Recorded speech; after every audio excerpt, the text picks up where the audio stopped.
مدینہ طیبہ میں روز اقدس صلی اللہ علیہ وآلہ وسلم کے قریب ایک حجرے میں مغربی ملک سے آئے ہوئے 2 مہمانوں کی رہائش ہے۔ لوگوں میں ان کی بڑی شہرت ہے اور نیک نامی سے لوگ ان کا ذکر کرتے ہیں، کیونکہ انہوں نے مدینہ منورہ سے حاضر ہونے کے بعد اسی حجرے کو اپنا مسکن بنایا ہوا ہے۔ ان کی عبادت اور زہد و ورع کے سارے مدینے میں خوب چرچے ہیں۔ چھوٹا بڑا، مرد و عورت، جوان و بوڑھا، ہر کوئی ان مغربی مہمانوں کی تعریف میں رطب اللسان ہے۔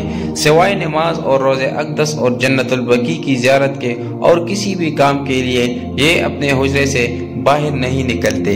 نیز ان کی سخاوت اور صدقہ و خیرات سے نہ صرف مدینہ منورہ کے لوگ فیض اٹھا رہے ہیں، بلکہ اطراف کے دور دراز علاقوں میں بھی ان کی سخاوت سے لوگ فائدہ اٹھاتے ہیں۔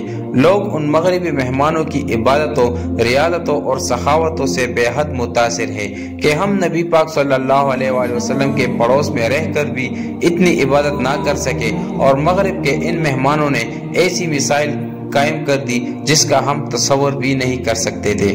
مدینہ منورہ کے گورنر نے ایک بڑے لاؤ لشکر اور استقبالی ہجوم کے ہمراہ امیر المومنین کی مدینہ منورہ آمد پر شہر سے باہر نکل کر انتہائی شاندار اور وارحانہ عقیدت کے ساتھ استقبال کیا۔ امیر المومنین نے رسمی گفتگو کے بعد گورنر کو اپنی آمد اور حاضری کے مقصد سے آگاہ کیا۔ امیر المومنین نے اپنے 30 رکنی وفد کے ہمراہ گورنر اور مدینہ منورہ کے معزز افراد سے باہمی مشاورت کے بعد یہ فیصلہ کیا کہ خواب میں جن 2 شخصوں کو دکھایا گیا ہے ان تک رسائی کا طریقہ یہ ہے کہ مدینہ کے ہر فرد کو، خواہ چھوٹا ہو یا بڑا، بوڑھا ہو یا جوان، مرد ہو یا عورت، ہر کسی کو شاہی دعوت نامہ دیا جائے کہ امیر المومنین دارالخلافہ سے روضہ رسول پاک صلی اللہ علیہ وسلم کی زیارت کے لیے تشریف لائے ہیں۔ زیارت کے بعد تمام اہل مدینہ کی امیر المومنین کی طرف سے ایک پرتکلف ضیافت کا اہتمام کیا گیا ہے، جس میں بعد ازاں امیر المومنین خود اپنے ہاتھ سے ہر ایک کو ہدایہ اور تحائف تقسیم کریں گے۔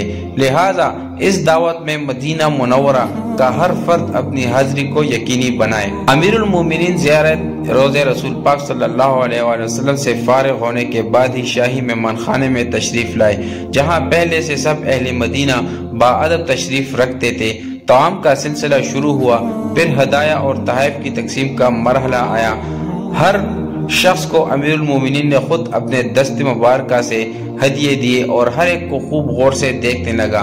تمام باشندگان مدینہ ہدایہ لے کر فارغ ہو گئے، مگر وہ 2 چہرے نہیں دکھائی دیے جن کے لیے یہ سارا انتظام کیا گیا تھا۔ امیر المومنین بے حد پریشان ہو گئے۔ گورنر سے کہا کہ کیا اور کوئی باقی تو نہیں رہ گیا؟ کیا سب ہی نے شرکت کی ہے؟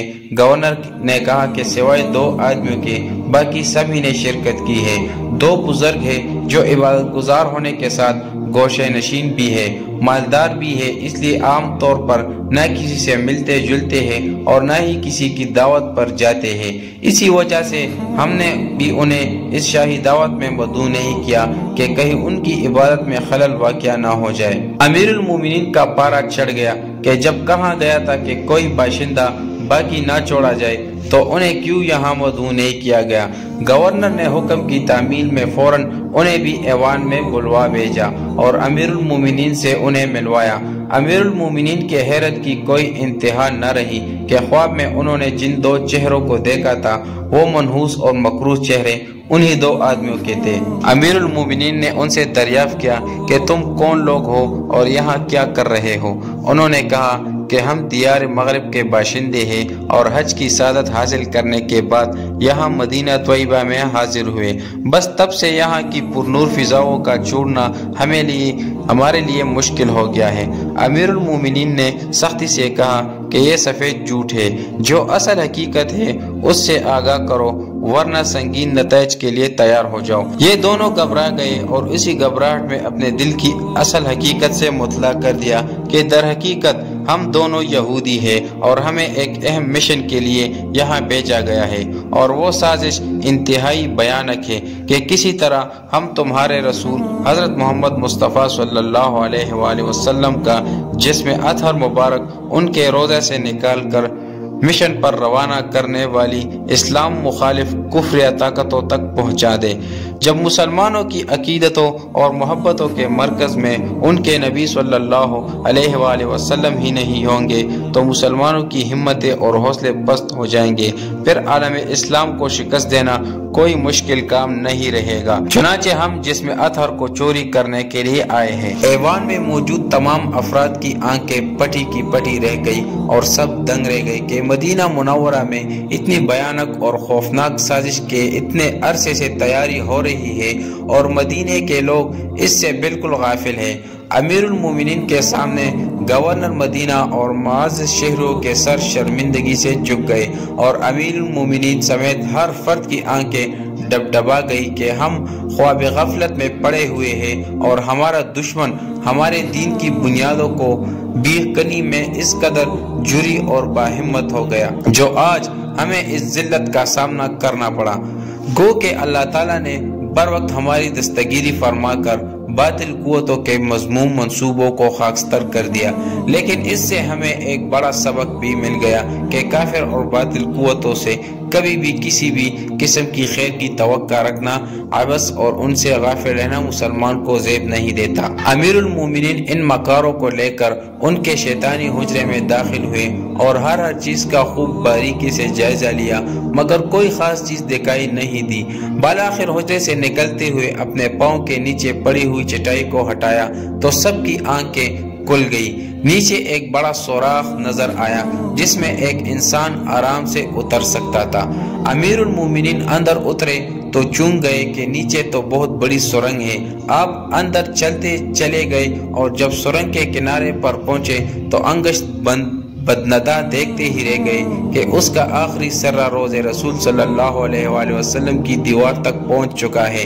ایک دن بھی مزید تاخیر ہوتی تو دشمن اپنی سازش میں کامیاب ہو جاتے، بلکہ بعض روایت سے معلوم ہوتا ہے کہ امیر المومنین کو آقائے نامدار صلی اللہ علیہ وآلہ وسلم کے قدم مبارک بھی دکھائی دیے۔ امیر المومنین اندر سے آبدیدہ حالت میں واپس ہوئے اور روز رسول پاک صلی اللہ علیہ وآلہ وسلم کے چاروں اطراف میں سیسا پلائی ہوئی فولادی اور آہنی دیواروں تعمیر کروائے تاکہ آئندہ کوئی خبیث الفطرت اس طرح کی غلیظ حرکت کرنے کی کوشش بھی کرے تو اسے کامیابی حاصل نہ ہو۔ بعد ازاں ان دونوں نام نہاد بزرگوں کو جو یہودی اور شیطان ہے ایسی عبرتناک سزائیں دے کر جہنم رسید کروا دیا کہ آئندہ کوئی بھی ایسے ناپاک اقدام کا تصور بھی نہ کرے۔ پیارے اسلامی بھائیوں، کیا آپ جانتے ہیں کہ روز رسول پاک صلی اللہ علیہ وآلہ وسلم اور جسم اطہر صلی اللہ علیہ وسلم کی حفاظت کی عظیم ترین سعادت حاصل کرنے والے مسلمانوں کے یہ امیر المومنین کون تھے؟ یہ امیر المومنین حضرت نور الدین زنگی رحمۃ اللہ تعالی علیہ تھے۔ اللہ تعالی ہمیں پیارے نبی صلی اللہ علیہ وآلہ وسلم سے الفت، عقیدت، محبت اور ان کی مکمل اطاعت نصیب فرمائے۔ محبت کے ساتھ حضرت محمد مصطفیٰ صلی اللہ علیہ وآلہ وسلم پر ایک بار درود شریف پڑھے۔